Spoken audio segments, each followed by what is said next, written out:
来关心有一寡身心障碍者，伫12年国民教育读煞了后，就无法度去继续读册，也是讲去食头路。即摆有社福团体因会甲因训练，提供工作机会。亲像当时政基金会第11间工作坊，就伫台北嘅艋舺开幕。除了协助身心障碍者，互因会使伫遮学习，嘛希望会当和在地社区有互动。 狄老师慢慢做说文，再个包装好势，这是当时政基金会伫台北市艋舺最近成立的小作所故宫工坊，让这些孩子能够除了在这边，他们有一份小小的工作跟学习自立生活，不管是社区的民众或社区的这些商圈的人，都可以认识身障的孩子。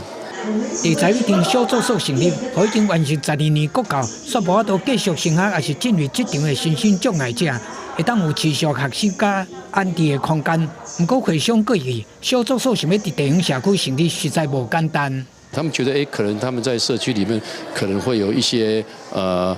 不一样的一些动作，会有一些破坏社区的环境。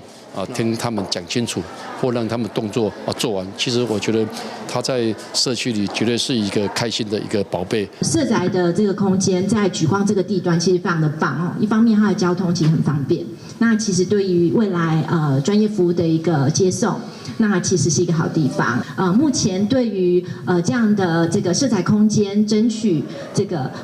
公益的服务设施这件事情，我想在市府还有地方有高度的共识。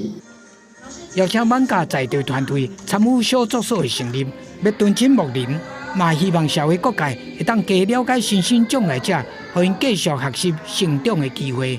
记者综合报道。